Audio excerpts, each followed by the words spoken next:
Hi, good morning, everyone. Thank you so much for joining in this session on business. So today, what we are going to do is look at two different deals, and this is majorly from a finance career perspective, right?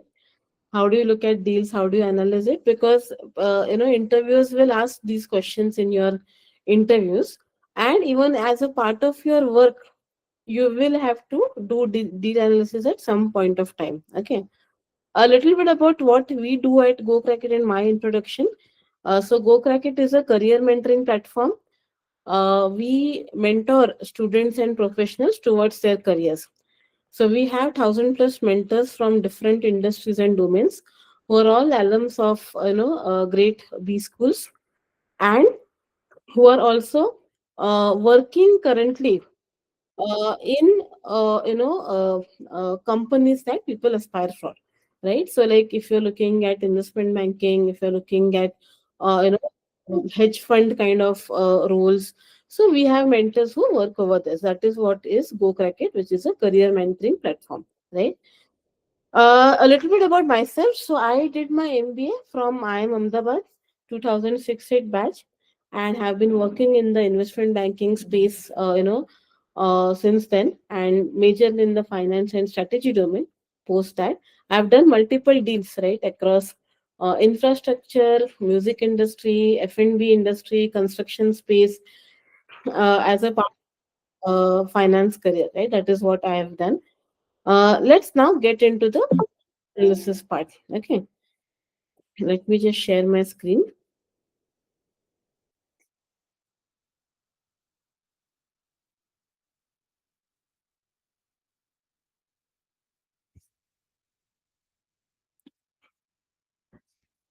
Let me share my screen.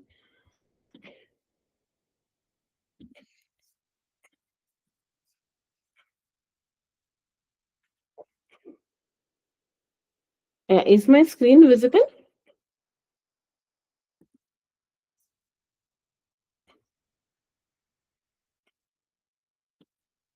Yeah, my screen is visible, right? Yes, yes, yes.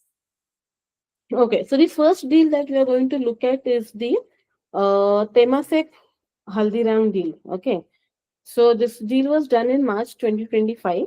Okay, and we are going to review this. This is a $1 billion deal, and this is a private equity kind of deal. Now, deals are also of multiple types. There's a private equity deal, there is an M&A deal, there is an LBO deal, there are capital markets deals, there are minority deals, there are majority deals. So these are multiple types of deals. Just 1 minute.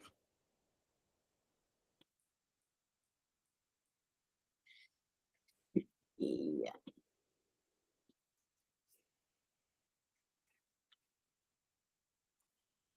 yeah, yeah. So Nitya, my screen is visible, right? Again. No, it is starting now. Ah, yeah, it's visible now. So everybody knows Haldirams, right? So Haldiram is this big QSR as well as a snacks brand. And Temasek, which is a Singapore government sovereign fund, has invested in Haldiram. Okay, so as you see here, right, Haldiram is, I mean, India's leading ethnic snacks and sweets manufacturer. And what is Temasek? So Singapore government owns this private equity firm along with other investors as well, and they have invested in Haldiram. Now there are different deal advisors. So PwC, Khaitan, these are different deal advisors. Why I'm showing who were the deal advisors? Because as MBA, as finance and MBA professionals, we could be working either in Haldiram's corporate finance team, we could be working in a private equity firm like Temasek, or majorly we would be working with advisors, right? Who advise both the acquirer as well as the acquiring company, right, on valuation, on deal strategy, on deal analysis, etc., right? That is where it is important to know all the different players in the deal space, because that is how we understand our what role that we would be playing. So when you're doing the deal analysis, right, first and foremost, it is very important to understand it strategically, right? I mean, we will go to the numbers as well. But why Temasek got interested in Haldiram? So hence, it is important to first understand Haldiram, right? So as I mean, some of you might be aware in terms of Haldiram's brand, where it started. There are multiple, great videos also in terms of how it started from a very small shop in Bikaner, Rajasthan, to now how it is there pan India. There were two factions of Haldiram. We'll look at that also. There was a Nagpur faction and then there was a Delhi faction, right? So this and they have different kinds of products. They have namkeen, they have sweets, then they have QSR and casual dining.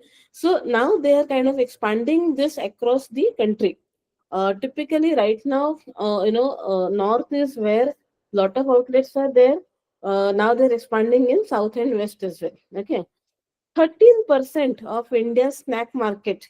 Okay, so the snack market also comprises of your chips, right?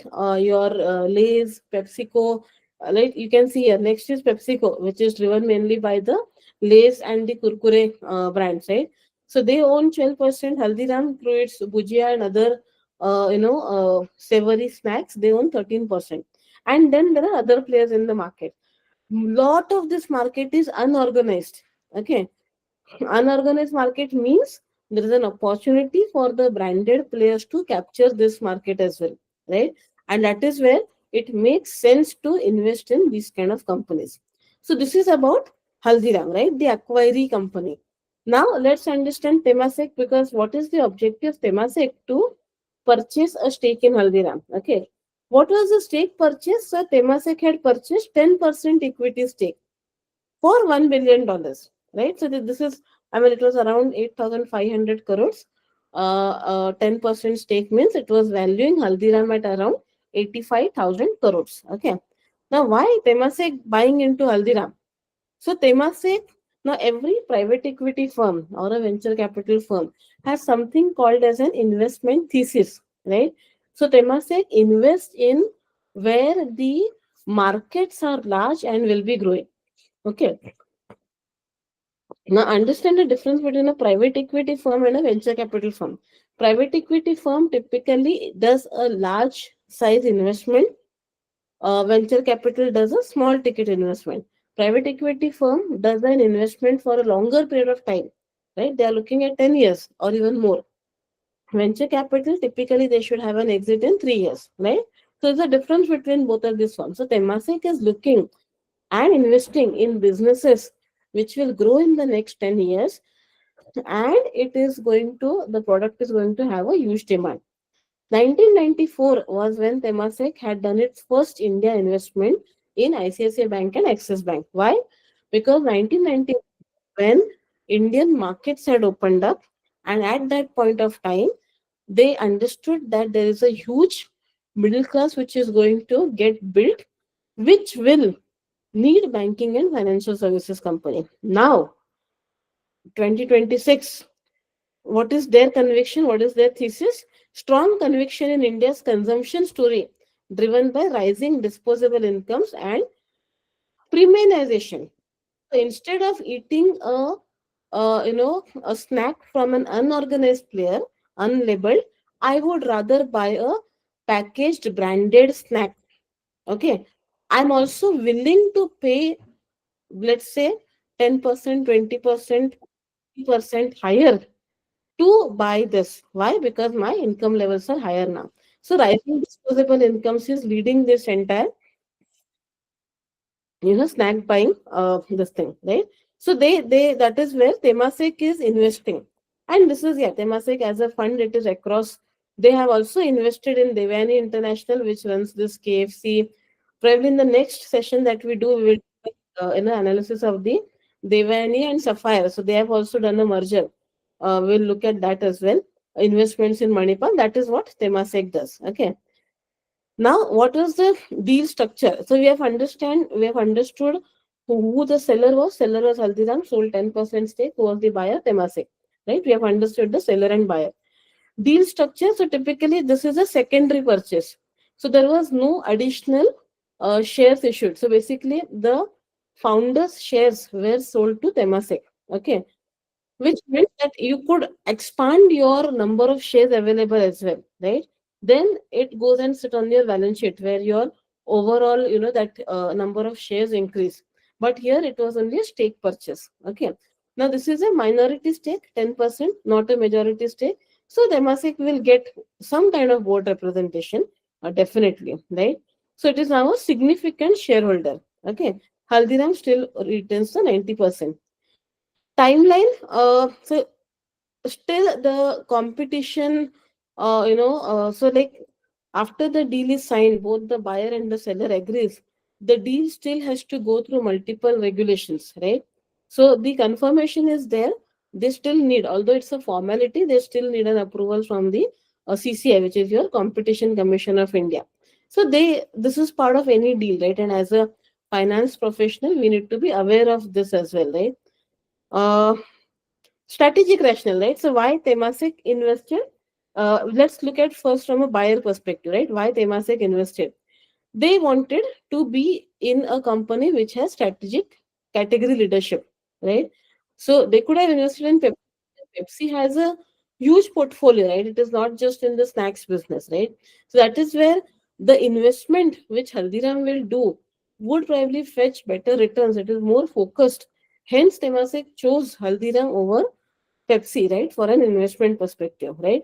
The brand, right, gives a good moat. What is a moat? That competition can't eat into Haldiram's products and market proposition. What is not a moat here? Lot of new concepts are now coming up in the healthy snacking industry, healthy snacking business, right? Category. So there is a company called as Truvi. Then Virat Kohli or somebody they had invested. No, there was a Two Yum brand, right? Which is into healthy snacking. So they say that no palm oil, no preservatives, whatever high protein, right? That is what they are looking at. Haldiram still does not have products on that. But Haldiram has a very high portfolio diversification. Along with snacks, it is also in QSR. It is also developing ready to eat, right? So that way, for Temasek, Haldiram is kind of providing access to all sorts of in consumer levels with different incomes that they have. And definitely it has been in the industry since a long time, and they are looking at expansion as well, right, in other countries, right? For Haldiram, right, why did they give away 10%, right, of their shares?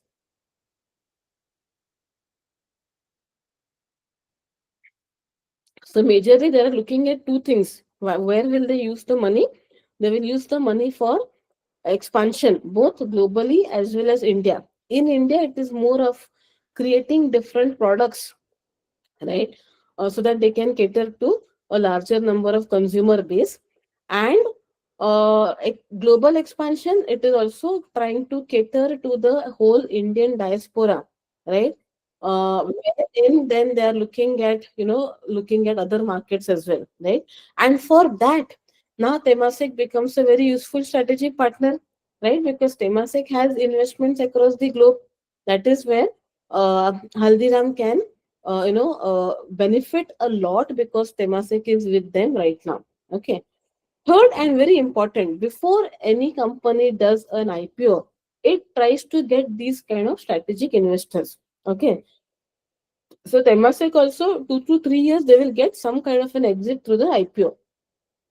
So Haldiram is planning and preparing for its IPO. Maybe 2 to 3 years, 2027 is when they are expecting the IPO to come in. Okay. This is about what are the the growth. I mean, obviously you will look at the industry analysis when you're doing this deal. So the growth in the industry is very high, right? You can look at here. And what is driving this growth?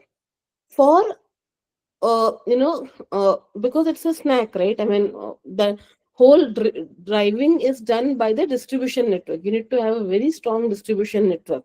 So distribution depth, modern trade, your e-commerce, quick commerce, your malls, all of these also help in good distribution and better exposure as well. Innovation, yeah, healthier snacking, that is a trend which Haldiram needs to tap into, right, if they have to stay relevant. Exports definitely. I mean, a lot of these stores are opening up. So for example, if somebody is aware, right, in Maharashtra there is a very well-known brand is Chitale Bandhu, which is again into sweets and savories for the Maharashtrian kind of sweets and savories. They have set up a store. They have set up multiple stores in US now. Why? To cater to the Maharashtrian diaspora over there.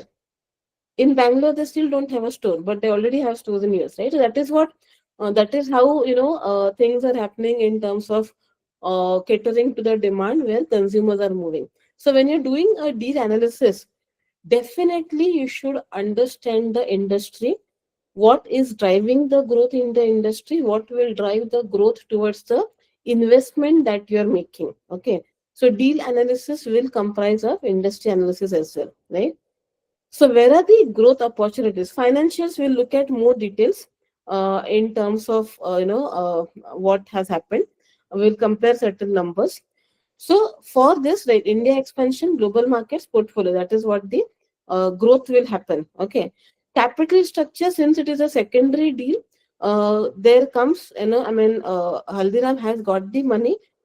Shares are sold to Temasek. They will get this money for expansion, but they can take in. Now, why this capital structure is important? If there is another investor who wants to invest in Haldiram now, right, they can still do that because they have not, they've just given a minority stake right now to Temasek. Okay, that is what, and yeah, risk to the deal.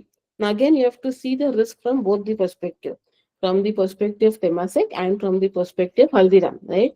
So, for Temasek, or there could be a promoter risk, there could be the entire industry risk, competition coming in, etc. There could be, because it's food item, right, so there are different risk associated with that as well, right?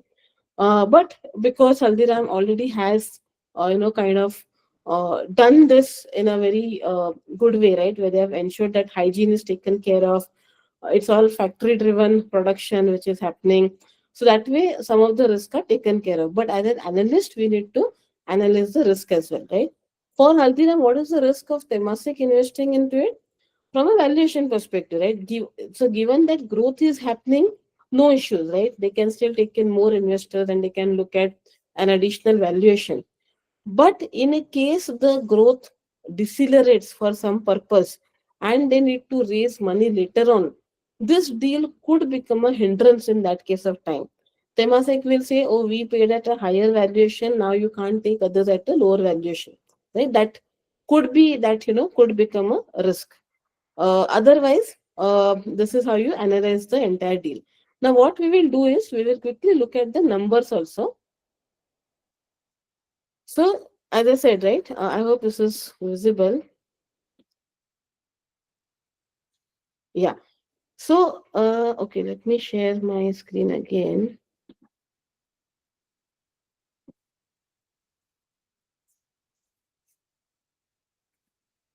Yeah, I hope my Google Sheet is visible, Nitya.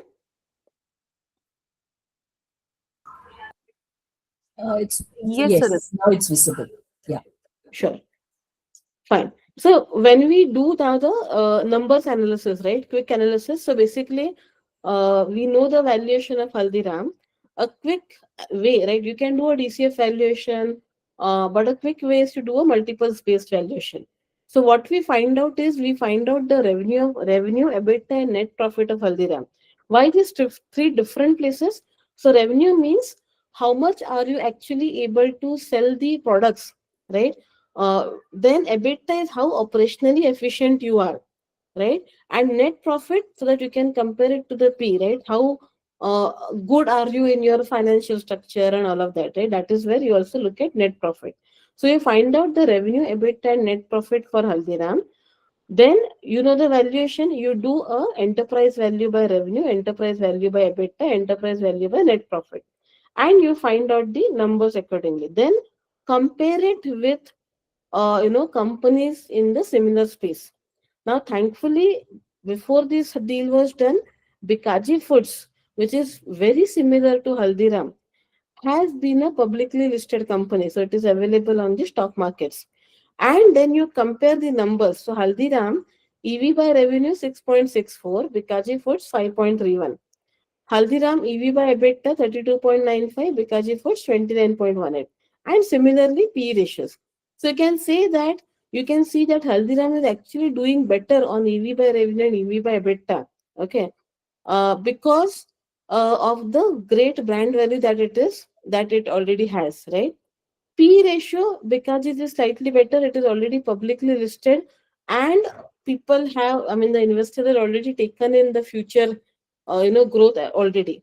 So that is where Temasek has got a good deal. Even Haldiram has got a good deal from Temasek in terms of a valuation perspective.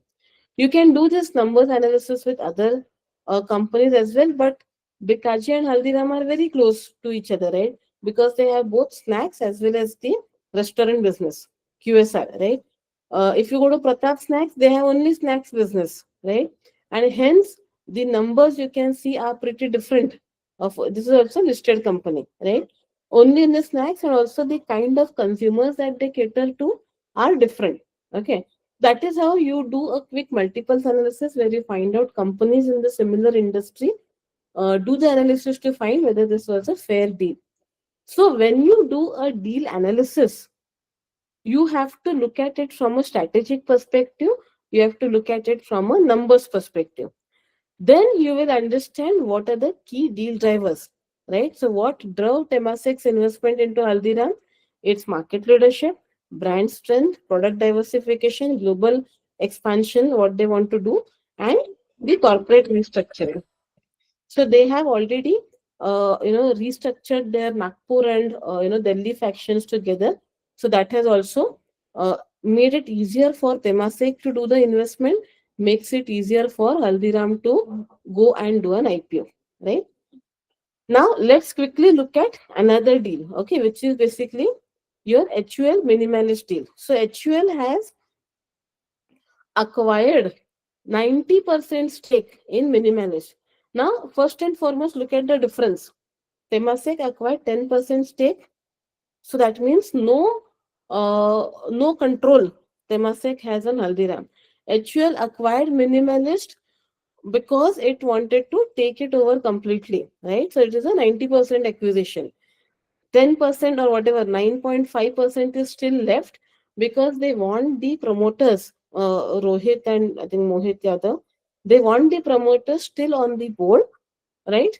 Because for 2 years, and after that they will acquire that stake as well. So this is a complete out and out acquisition which HUL has done into Minimalist. Now again, when you want to do a deal analysis, first you understand who these players are. What is Minimalist? It is an it is a science first skincare and hair care brand. So what they say that we will tell you before and only what kind of chemicals are there or actives, right, are there in your skin and hair care products. They're not saying that you will get a glowing skin. No, they will say that your product has such and such thing, whatever niacinamide and all of these things, and you will get these kind of results, right? That is what is the minimalist brand. With this, minimalist got into the Gen Z population, right? Want better transparency, right? And they have targeted what we call as intellectuals. Okay, that is what they have done, and the pricing is at a little higher than the marketplace. HUL on the other hand is a behemoth FMCG company, right? And I mean, it has got products and SKUs across luxury, premium, mass market, across. But they couldn't still capture the market which minimalist had, right? So they wanted, and actually is again distribution led purely, right? They wanted to capture this minimalist, which was D2C led. Okay. So there is a difference between the business models of both the players. HUL wanted to, have this kind of a business model where it is D2C led, where the Gen Z customers are already hooked onto it, right? That is where then HUL decided to acquire Minimalist, right? And these are the numbers, right? So they have paid around 2,955 crores for a 90.5% stake, right? And founders are continuing right now, as I said, after 2 years they will complete the entire this thing, transaction. They will buy the 100%. So what led minimalist to grow? You can see here minimalist had a very explosive growth, right? 347 crore revenue, which almost doubled from FY 2023, right? So they said what was their mission? Nothing, hide, right? Hide nothing. That is what they were, their mission was. So it told what their active ingredients were. It gave a full disclosure. It also said it only sold D2C, right? The entire business was built up only from a digital space. This is what minimalist was about. So you need to understand the company, right? What is it that HUL wanted, which minimalist had? Now, was only minimalist the only player in the market? No, there were others as well, right? But HUL kind of, now again, why should we understand this as finance professionals, right? As somebody would advise, we will look at multiple companies, create a long list, then create a short list. Then we have to reach out to them if they're ready to sell. We have to convince them of the synergies that we bring to the table. It's not that every founder is willing to sell their company, right? This is what we do as professionals when we are working on deals, right? So that is where you need to understand not just this company but the competitors as well. For deal analysis purpose, focus on the company. Now, what is HUL? So HUL, as I said, it's a behemoth. It is not only in beauty and well-being. This is one of their segments. HUL is into your, home care products, your, cleaning products. Taj Mahal, your chai brand is also from HUL. So it has got a plethora of brands and products, right? In that, beauty and well-being is one of the major segments, right, which they have. So you can see here, right, in that they are now trying to address the mastige segment, mastige to premium. So they're not just trying to sell uh, Lux, which was supposed to be earlier premium soap, but Lux is now not a premium soap any longer, right? Dove, it's not still a premium soap, right? I mean, Dove is also kind of now a common soap, right? Earlier, Dove was a premium soap. So now they want to target customers who are moving to the premium segment. Why? Because obviously margins are higher over there. This is where your minimalist with its premium skincare brand comes into picture. Right? That is what their focus is about. So that is where HUL is coming and trying to focus on mastige or premium products.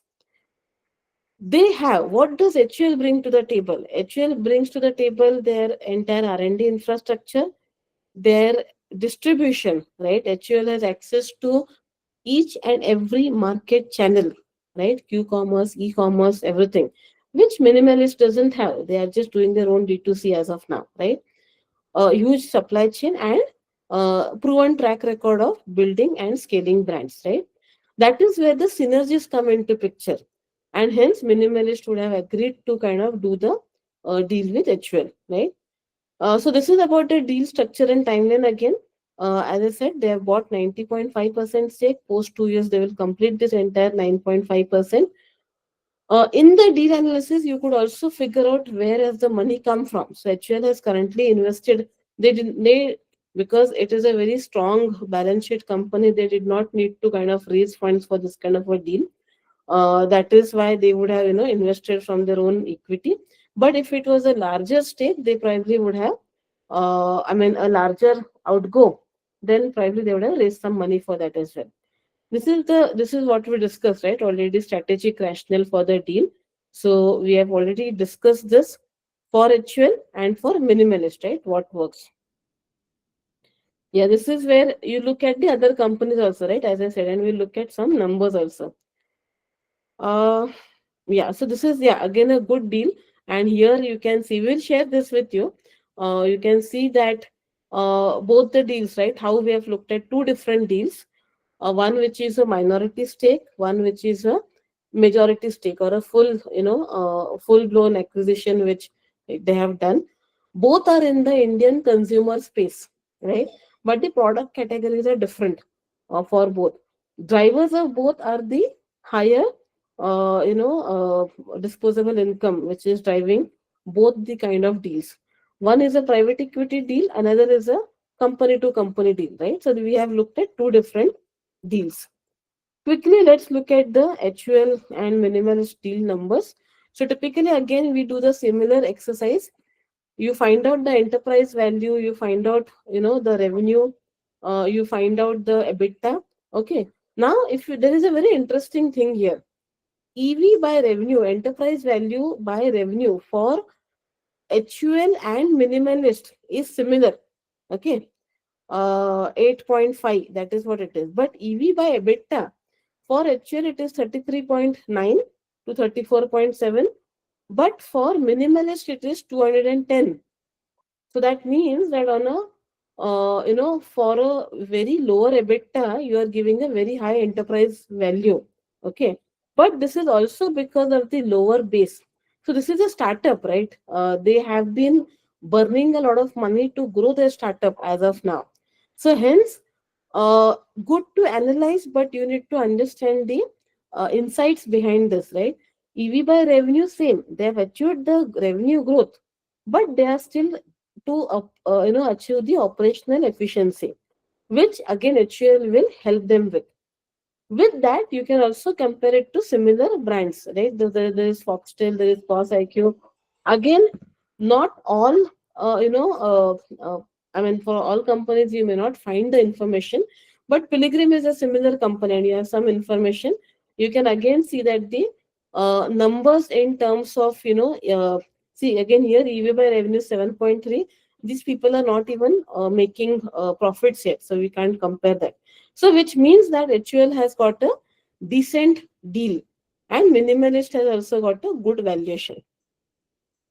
So that about the deal analysis for today. If you have any questions, we can take those questions, or else we can close the session. Any questions, anyone?